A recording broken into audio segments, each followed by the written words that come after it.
ঘোরাঘুরি করতে কে না ভালোবাসে বলেন তো? চলেন আজকে আমার সাথে ঘোরাঘুরি করবেন সবাই মিলে। হ্যালো ভিউয়ার্স, আসসালামু আলাইকুম। সবাই কেমন আছেন? আশা করি সবাই ভালো আছেন। হ্যাঁ, আমার ভিডিওটা দেখলে অবশ্যই ভালো লাগবে সবার। চলেন তাহলে আমাদের কক্সবাজার জেলার চকরিয়া ডুলহাজারা বঙ্গবন্ধু সাফারি পার্কে চলেন সাথে। দেখেন দুই পাশে দুই হাতি আছে, আমাদেরকে ওয়েলকাম জানানোর জন্য বসে আছে সবাই। এটা আসল ভেবে ভুল করবেন না, বইও পাবেন না কেমন। এটা ঢুকে গেলাম গেট দিয়া, ঢুকিয়ে হাঁটতেছিলাম। এই কিছুটা পথ হাঁটতে হয়, বাট গাড়ি নিয়েও যাওয়া যায়। আমরা তো ঘুরতে আসছি তাই না, একটু ভিউটা উপভোগ করার জন্য হাঁটতেছিলাম। এসে গেছি, দেখি যে এখানে বঙ্গবন্ধু ভাস্কর্য খুব সুন্দর হয়েছে। চারপাশে যে ফুলের বাগান রোপণ করছে এটা দেখে তো আমি মুগ্ধ হয়ে গেলাম। তো বেশি করে ভিডিওটা নিতে পারিনি, ঢোকার আগে যেই দেখি খুব সুন্দর করে ডেকোরেশন করছে। তো আমরা ঢুকে যাচ্ছিলাম।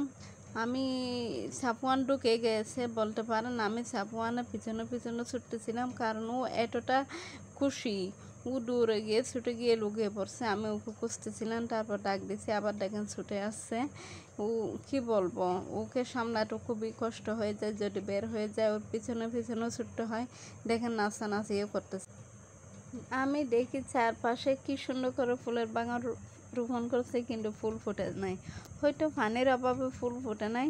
তো চারদিকে দেখতেছিলাম। আর সাফওয়ান তো বলতে হবে না, আমার সাথে খুব লুকোচুরি খেলতেছিল। ঢোকার সাথে সাথে আমি ওকে খুঁজতেছিলাম, আর চারপাশটাও দেখতেছিলাম। আর সাফওয়ানকে আমি একটুখানি বইটা গেছি, দেখো এটা তোমাকে খেয়ে ফেলবে। সাফওয়ান বলতেছে আমাকে বোকা ভেবো না, এইটা কিন্তু নকল মামুনি, তুমি কি আমাকে বোকা বানাতে পারবে না, বুঝছো?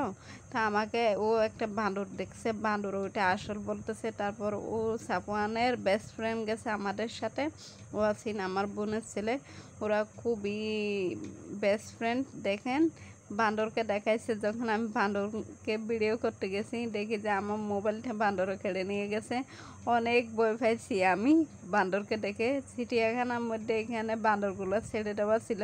সাফওয়ান তো ভয়ও পাচ্ছে না, বাঁদরটা দেখে অন্তত ভয় পাবো মনে করছি, ভয় পাই না। দেখেন কি সুন্দর একটা জিরাফ।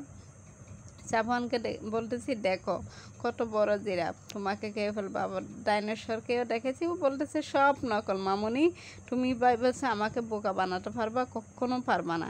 দেখি যে ও দূরে ওদিকে ছুটে গেছে, দেখছেন? আমি আবার ও পিছনে পিছনে যাচ্ছিলাম, ও কোথায় গেছে দেখার জন্য। ও একটা এখানে বাঁদর দেখছে, আমি ওটার কাছে যেতে দিই না, এই জন্য এটার কাছে চলে আসছে। আমি মনে করছি ও বাঁদরের কাছে যাবে না, দেখি যে ও বাঁদরের কাছেই গেছে। দেখেন বাঁদরের কাছে যাচ্ছিল, আস্তে আস্তে আমাকে ফাঁকি দিয়ে। বাঁদরটা ঢুকে গেলে কি হবে, পরে আবার ওর গায়ের উপর এসে পড়ছে, ও ছুটেই চলে আসছে। আমি তো খুব ভয় পাইছি আমার ছেলের গায়ের উপর যেন কামড় না দেয়। তারপর আবার দৌড়ে গিয়ে দেখি যে সাফওয়ান পাখির সাথে কথা বলতেছে। পাখির সাথে কথা বলা শেষ করে সাপের সাথে কথা বলতে গেছে।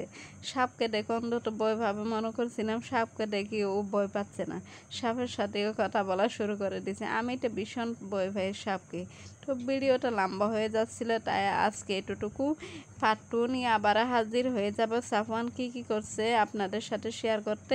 সবাই এই ততক্ষণে ভালো থাকবেন, সুস্থ থাকবেন। আল্লাহ হাফেজ।